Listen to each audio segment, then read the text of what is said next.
You don't need a title to be a leader. How many people know that? How many people know that you don't need a title to be a leader? If you're taking care of children, yours or somebody else's, elderly parents, family members, or anyone for that matter, even if all you're taking care of is a pet, you're a leader. Think about it. You're making decisions for somebody else's life.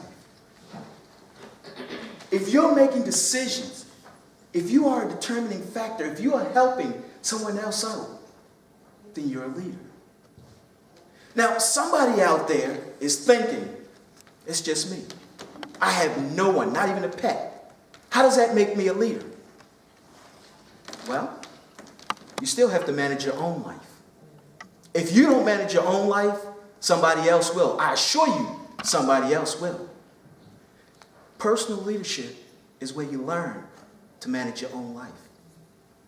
Today, I'm going to share with you some things I've learned about personal leadership over the years. I put it all together and I use an acronym called S.U.R.V.I.V.A.L to explain what I've learned about personal leadership. So before I get started telling you about personal leadership, there's a few things that I need you to understand, that I need everyone in here to know. Those two things. One, who's the most important person in the world? So I pose this question to you. Who do you think is the most important person in the world? This is not rhetorical. Somebody holler at me. Me. That is the correct answer. As far as everyone in here is concerned, you are the most important person in the world. When I talk to people and I tell them that they're the most important person in the world, I tell them about what I call the airplane theory. You know how when you get on a plane, it pulls away from the gate, you're making your way to the runway. The flight attendant comes out, and the flight attendant says, this is the safety briefing. In the event of an emergency, the oxygen mask will drop from above. Children, people traveling with small children, please put your mask on first before putting your child's mask on. Now what they're saying to you, in essence, is this. Do not burden the staff or someone around you if you pass out and didn't take care of your child. So you have to put your mask on first. Now if the child goes out, it's going to be okay. Because when you put that mask on them, when they get the whiff of that oxygen, they're going to come to. They're going to be all right. But what happens if you're trying to put your child's mask on and you pass out? What happens if you're unsuccessful in getting the child's mask on? Now that's two people that somebody else has to take care of. But think about it. This is an emergency. People are in a panic. They may not see you. What happens if you get the child's mask on and you pass out? Can that child put your mask on? Probably not. Probably not. So you can't give away what you don't have. Even your life, you can't give it away if you don't have it. So you got to put your mask on first to take care of the child. So who's the most important person in the world? Absolutely. And I'm going to tell you about skills. And I'm going to tell you how it benefited my life. And I hope it be a blessing in your life. But before I do, I ask everyone to indulge me. Please stand up. Please. Share your love and your energy with me. I'm going to ask you, and I want you to rock this ceiling. Who's the most important person in the world? Me! Y'all don't mean it. I'm not feeling it up here. I'm hearing a bunch of magazines go, come on, y'all. This is serious. If you walk away with nothing from my speech, you better walk away with this. Because this is your life. Who's the most important person in the world? Me! One more time, but say it with your heart in it. This is your life we're talking about. Everyone that you're going to meet from this point on, you're going to leave a part of you with. Not that you haven't done it before, but now you're consciously leaving a part of who you are within people. With everyone, you want to give them the best. If you don't know the best in you, how can you give the best away? Who is the most important person in the world? Me! All right, thank you. Please be seated.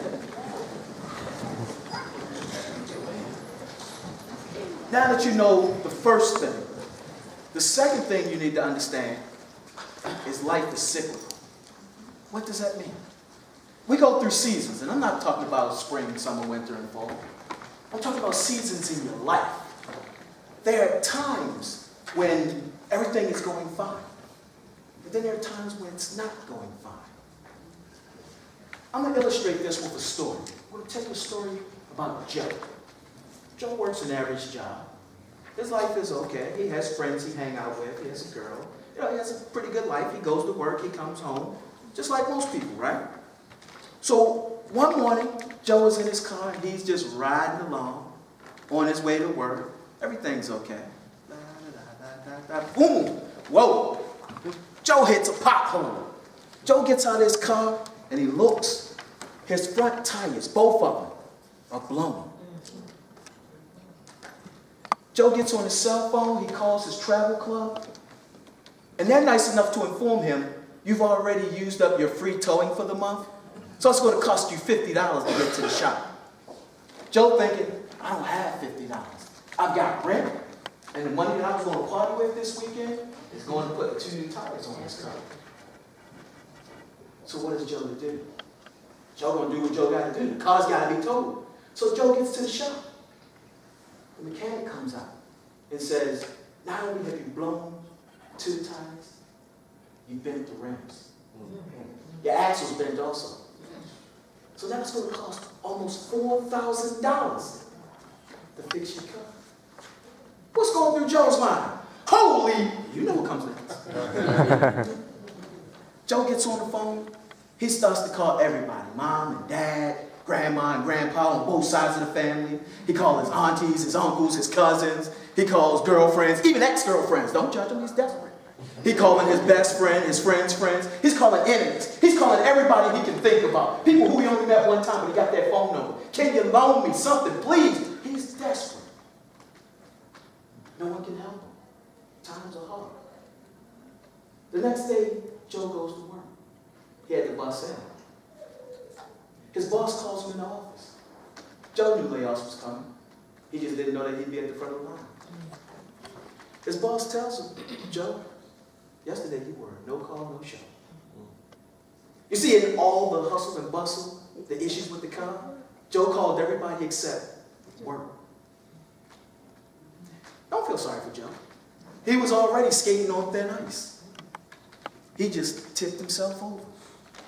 Usually, when there's a problem in our life, if we look hard enough, we'll see. We played a part in it. So now, Joe has no job. Joe has no car. Joe's short on rent. Joe is going through. Everybody goes through. It's one of those seasons. Somebody in here is going through right now. Somebody's about to go through. Somebody just came out from going through. It's a season. We all do it. So what we've seen in Joe's life is everything is fine, and then a problem happens. Problems happen all the time. But sometimes problems start to mount up. It's what old folks used to say, when it rains, it pours.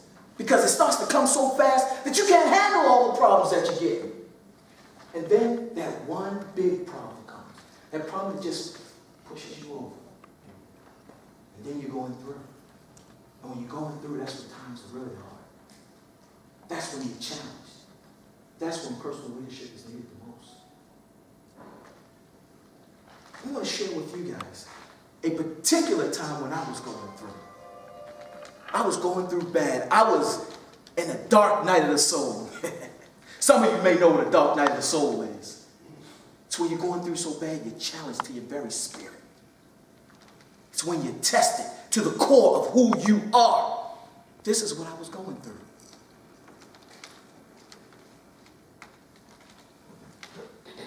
You see, when I was going through this particular day in 2000, I had just received a letter in the mail. At that time, I was thinking, it had been about 2 years since my wife had left. We separated amply, and she took my young son with her. My girlfriend at that time had chose that week to break up with me. My mother's health was falling apart. I had spent most of my time playing nurseman to her. My business, Financial Freedom Services, was falling apart because I didn't have the time or the energy to put into it. Because I was taking care of my mom, doing what I had to do. To top it off, my car had been repossessed, and I hadn't seen my cat in days. I opened up this letter, and though my house was in foreclosure, now it's real. This letter is telling me the exact day that my house will be auctioned at Baltimore City Courthouse, and the time that it will be auctioned off. You see, I was going through. I was seriously going through. I was in a dark night of the soul. What was I to do? Now they tell you, when you hit rock bottom, there's nowhere else to go but up. But that's a lie, folks. When you hit rock bottom, there's a basement. And the basement has a sub-basement. I was in the basement of my house, but I was only at rock bottom. I was looking at the basement. The basement was me being homeless, taking care of my mother. How do you survive on the streets with a woman who's got all kinds of health issues? What do you do when it's cold? What do you do when it's too hot? When I gotta go get food, who watches her? Who protects her from all those predators out there on the street? If I'm not there.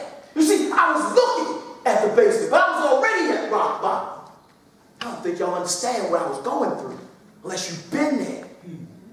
You see, so in that moment, fear came all over me. I didn't know what to do. I didn't know where to go. I didn't have anyone to turn to. All I had was me. And when I could no longer hold it together, when I was ready to fall apart, I thought about what old folks say when you're going through. You pray. Now at that time, I was not a prayer warrior, but I put my hands together and I prayed. I asked God to help me. And God, knowing I'm not a prayer warrior, God said to me, you know what God said to me, Frankie? God said, meditate. Now that's where my strength is, in meditation. So I sat down, I folded my legs, I got comfortable, I cleared my mind, I relaxed my body, and I meditated. And what came to me was 8 years of military service as a combat armed soldier. I learned survival.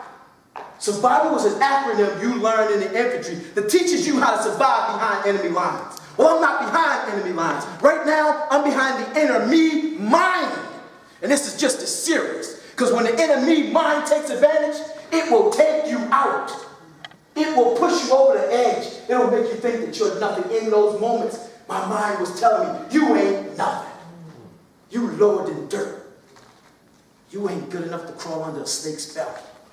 You're a loser. And when those things start to go on inside of you, what are you supposed to do? After a period of time, you start to break.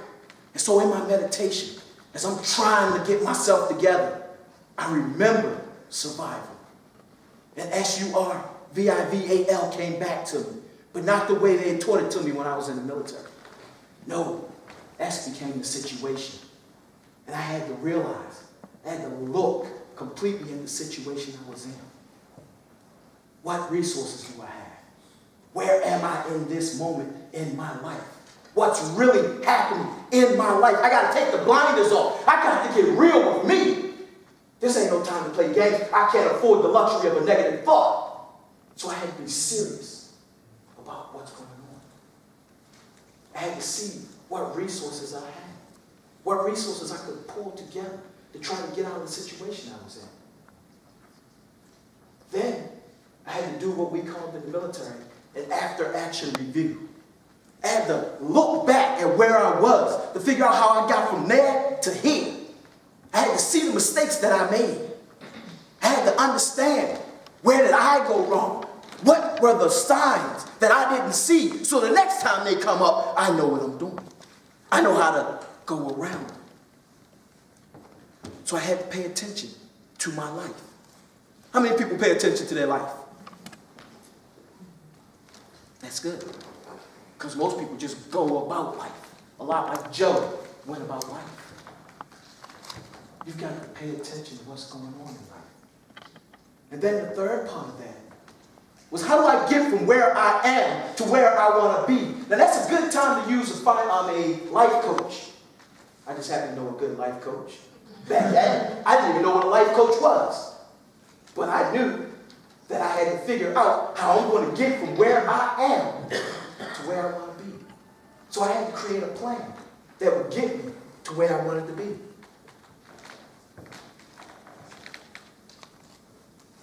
You understand it takes time. I didn't have time. I had a letter that said within about 3 weeks, I had to vacate the property. It was going to be sold. But it takes time. It takes time to put together a plan. It takes time to figure out where you are. It takes time to understand how you got there.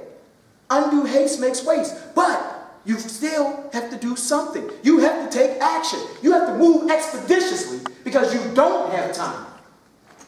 So that means you have to figure out something. One, what is your long-term goal? Where do I want to get to? Write that out. Work out the details later. You don't have time right now. Two, what is your mid-range goal? Your mid-range goal is when you've gotten past this current situation.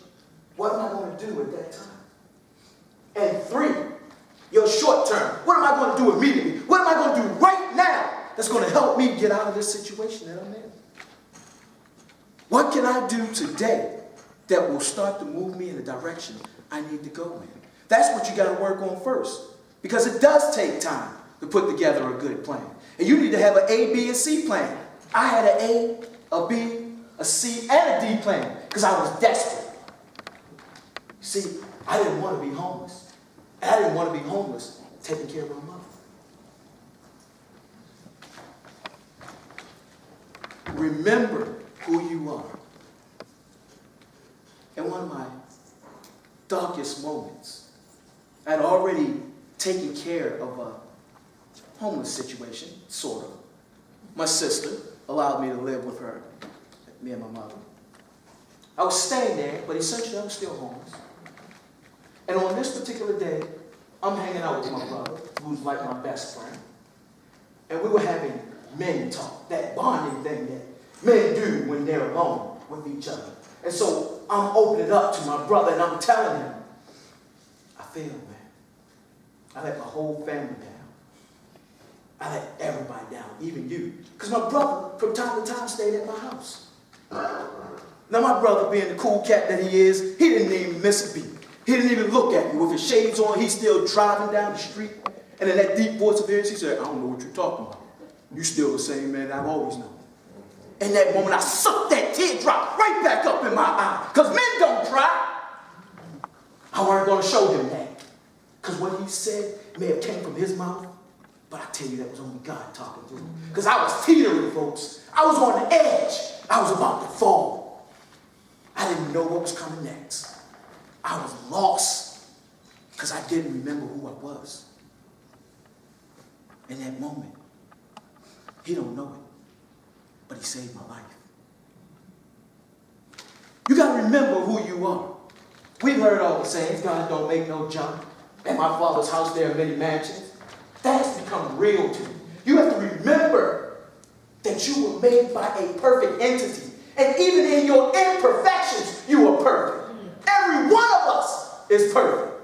Yes. And never let anybody take that from you. Perfection is your heavenly right. You make mistakes because you were meant to. Nothing happens that wasn't supposed to happen. If you didn't make mistakes, how could you grow? How could you get better? How can you be supreme? How can you be the gods or goddesses that you are meant to be if you don't make mistakes? You got to learn. So remember who you are. You are perfect in your imperfections. You are here for a reason. You are who you are for a reason. Vanquish fear. That fear doesn't go away just because you got a plan. Even when you work in your plan, that fear doesn't go away. Fear is false evidence appearing real. It is a tool of the ego. The ego's sole purpose, EGO, edging God out. Fear is an independent assassin. It doesn't care who it works for. It'll work for you as well as it'll work against you. What you got to do, what I had to do, was figure out how to get fear on my side. Because every day I woke up, I was scared. Every night I went to bed, I was scared. I was used to having my own, doing my own thing. I was used to holding it up. I was like Atlas. I carried the world on my back. At least that's how I felt. Now, I can barely hold my head up. But fear was beating me down. It almost paralyzed me. It almost made me afraid to try again. But I had to turn fear around. You see, fear sitting right there in that moment is telling me all the things that ego want me to hear. That I'm no good, that I'm a loser, that I'm a failure, that I let everybody down, that I should just pack it in. But I learned to turn it around. And instead of being afraid, I decided I was too afraid to be homeless. And I was willing to do whatever it takes to not be homeless. You see, fear became my motivator. Instead of using it against me, I made a deal with the assassin. And I used it to better me. So fear propelled me forward. Every day, my fear of having nowhere to go made me figure out what I'm going to do this day. It made me move in the direction that I needed to move in. Improvising ideas. How many people know that your success is directly related to the number of ideas that you come up with? Do you know that? If you want to be successful, you got to have ideas. Any plan begins with an idea. Well, I had lots of ideas once I pushed fear aside. Then the ideas started coming in, and I got creative. And I was on the road at that time. But then, how does it go? The best laid plans are men and mice. You got to improvise. Because no matter what your plan is, no matter how good your plan is, it's going to fall apart. So you've got to have a plan B, a plan C. And in my case, I had a plan D. Because I was prepared when things went wrong to move in another direction. You don't give up the overall goal. You just find another way of getting there. You've got to have ideas, and you've got to improvise on those ideas. And you break those steps down into something that you can do every single day.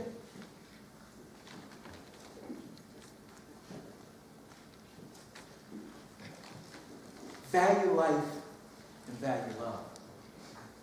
When I was going through and I hit that rock point, that hard point, when my brother said those words to me, just before that, in my mind, I was done. I had thrown in the towel. I was ready to give it up. To tell you the truth, my mind was playing tricks on me. It had me to the point where I was ready to take me out. No, don't judge me, unless you've been there. I was ready to end it all. Because I couldn't see beyond the moment. But then, my mind would change. And it would say, don't hurt you, do it to somebody else. Now, I ain't nobody's thug. But in that moment, survival became number one. And it became me or them. And I was teetering back and forth. I tell you, I was on that fence. I was about to fall. And those words that my brother said to me pulled me back. It helped me remember who I am. And none of those things meant anything to me no more. I'm not doing it to me, and I'm not doing it to you. But when you're in that moment, you'll do whatever you got to do. You get to know it to an act. And your animal instincts come out. So I valued my life more after my brother showed me that he valued my life. That was love. Do all things in love. You don't know who you're talking to or what they're going through. You don't know what you might say that might change somebody else's life. You don't know when the words you say will either push someone over or pull them back. Do all things in love. Value love. Value love and life for yourself. Value it for other people. Because we're all connected. And every little thing that we do affects somebody else. Every word that we say has an effect on someone else. This was the biggest one.